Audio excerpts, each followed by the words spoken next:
உங்களுக்கு நிம்மதி உண்டாகுவதாக, தேவனுடைய இரக்கங்கள் அதிகமாவதாக.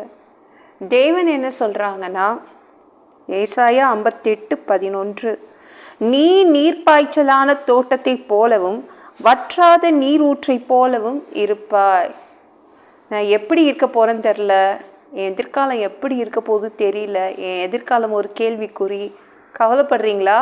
நீங்கள் சூப்பராக இருப்பீங்க, நீங்கள் நல்லா இருப்பீங்க, நீங்கள் ஒரு சூப்பரான தோட்டம் மாதிரி இருப்பீங்க, நீங்கள் சூப்பரான ஒரு நீரூற்று, ஒரு போர்வெல் மாதிரி இருப்பீங்க அப்படின்னு சொல்கிறாங்க. இந்த வசனம் ஏசாயா 58:11 உங்களுக்கு 2 புது பேர் கொடுக்குதுங்க. ஒன்று தோட்டம், இன்னொன்று நீரூற்று. ரெண்டும் உங்கள் பேர் தான். ஒரு செழிப்பான தோட்டம், ஒரு சூப்பரான வற்றாத ஒரு நீரூற்று, அதுதான் நீங்கள். இந்த 2 பேர் உங்களுக்கு புதுசாக கொடுக்குது. உங்களை பார்க்கும்போது என்ன பார்த்துக்கணும்? நம்மளை பார்க்குற இடம் எதுங்க? கண்ணாடி தானே. கண்ணாடி முன்னால் போய் நின்று பாருங்கள். நீங்கள் ஒரு செழிப்பான தோட்டம், நீங்கள் ஒரு வற்றாத நீரூற்று அப்படின்னு கண்ணாடி முன்னாடி போய் பேசிக்கோங்க. என்றைக்குமே வற்ற மாட்டீங்க, என்றைக்கும் காஞ்சி போக மாட்டீங்க. சரிங்களா? தேவன் அப்படி தான் உங்களை கூப்பிடுறாரு. என்றைக்குமே உங்களுடைய ஆசீர்வாதங்கள் வற்றாது, உங்கள் சந்தோஷம் குறையாது, உங்கள் பணம் குறையாது. தேவன் பார்த்துப்பார், ஆரோக்கியம் குறையாது. சரிங்களா? வயசாயிடுச்சுங்க, இனிமேல் சந்தோஷம் குறைஞ்சிடும், இனிமேல் பணம் குறைஞ்சிடும், பிள்ளைங்களுடைய அன்பு குறைஞ்சிடும். இல்லை, எதுவுமே வற்றாது, எதுவும் காஞ்சி போகாது.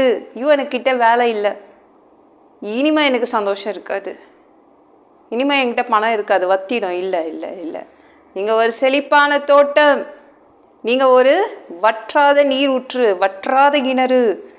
தேவன் அப்படி தாங்க பேர் சொல்லி உங்களை கூப்பிடுறாரு. வியாதி வந்துடுச்சு, ஆரோக்கியம் குறைஞ்சிடும், சந்தோஷம் குறைஞ்சிடும், பணம் குறைஞ்சிடும்ன்றீங்களா? இல்லை, எல்லாம் அப்படியே தான் இருக்கும். எப்போதும் செழிப்பான தோட்டம் தான், எப்போதும் வற்றாத நீரூற்று தான். அப்படி தான் இந்த வசனம் உங்களை கூப்பிடுது. சரிங்களா? யோபு இருக்காங்களே, அவங்கள எல்லாரும் அப்படி தான் நினச்சாங்க. எல்லாம் வத்தி போச்சு யோபுக்கிட்ட, சதை வத்தி போச்சு. குண்டா இருந்தா சதை வத்தி போச்சு. இப்போ இந்த தோல் எலும்பும் அப்படியே தெரியுது, அந்த எலும்பில் கொஞ்சம் தோல் ஒட்டிகிட்டு இருக்கு, அவ்வளோதான். எப்படி ஆயிட்டான் பாருங்க யோபு. வத்தி போச்சு, சதை வத்தி போச்சு, ஆரோக்கியம் வத்தி போச்சு, பணம் வத்தி போச்சு, அவனுடைய செல்வாக்கு வத்தி போச்சு. அவ்வளோதான் யோபு அப்படின்னு நினச்சாங்க. ஆனால் யோபுவை தேவன் எப்படி வச்சுருந்தாரு? செழிப்பான தோட்டம் மாதிரி 140 வயசு வரைக்கும் வச்சுருந்தாருங்க. 140 வயசு. நம்ம 100 தாண்டணும்னு ஆசைப்பட்றோம், நம்ம 100 கிட்ட வரணும்னு ஆசைப்பட்றோம்.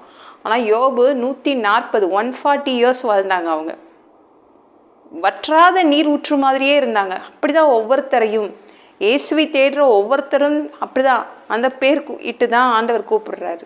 ஒரு செழிப்பான தோட்டம் நீங்கள், வற்றாத நீர் ஊற்று.